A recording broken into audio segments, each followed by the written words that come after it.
మన పరిపాలన బాగలేదంటుడు. నేను అడుగుతున్న ఇక్కడికి వచ్చిన సోదరుని, తెలంగాణ ప్రజల్ని, 10 ఏళ్ళు కేసీఆర్ ముఖ్యమంత్రి ఉన్నాడు, 12 ఏళ్ళు నరేంద్ర మోడీ ప్రధానమంత్రి ఉన్నాడు.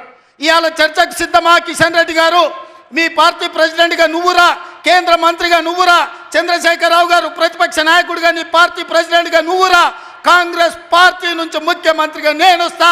12 ఏళ్ళు మోడీ పరిపాలన మీద, 10 ఏళ్ళు చంద్రశేఖరరావు పరిపాలన మీద, 12 నెలల మా పరిపాలన మీద, ప్రజా పరిపాలన మీద చర్చ చేయడానికి నేను సిద్ధంగా ఉన్నా.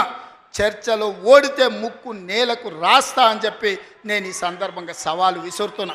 ఇవాళ నేను అడుగుతున్నా, మాకు అవకాశం వచ్చింది, మా జిల్లాకు అవకాశం వచ్చింది, మేము ఎవరినో అడుక్కోవడం, ఎవరి ముందల్లో చేయి దాచడం కాదు.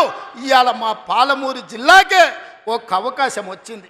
మా ప్రాజెక్టులు మేము పూర్తి చేసుకోవద్దా? మా మక్తల్ నారాయణపేట కొడంగల్ ఎత్తిపోతల పథకాన్ని మేము కట్టుకోవద్దా? మా పాలమూరు రంగారెడ్డి పూర్తి చేసుకోవద్దా? మా కల్వకుర్తి పూర్తి చేసుకోవద్దా? మా బీబా పూర్తి చేసుకోవద్దా? మా నెట్టంపాడు పూర్తి చేసుకోవద్దా? మా కోయిల్ సాగర్ పూర్తి చేసుకోవద్దా? మా జూరాల పూర్తి చేసుకోవద్దా? మా తుమ్మిళ్ళ ప్రాజెక్టు పూర్తి చేసుకోవద్దా? మా ప్రాంతం అభివృద్ధి చెందొద్దా అని చంద్రశేఖరరావుని అడుగుతున్నా. ఏది తీసినా, ఏది పెట్టినా వద్దు అనే తప్ప నీ నోటి నుంచి ఒక్క మాట అయినా మంచి మాట వచ్చిందా అని నేను అడుగుతున్నా.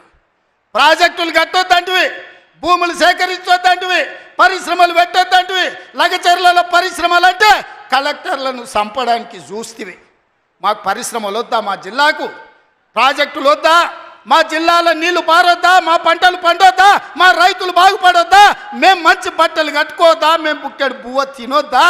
మేము సమాజంలో గౌరవంగా బతకొద్దా? చంద్రశేఖరరావు, నువ్వు సమాధానం చెప్పని నేను వేదిక మీద నుంచి అడుగుతున్నా.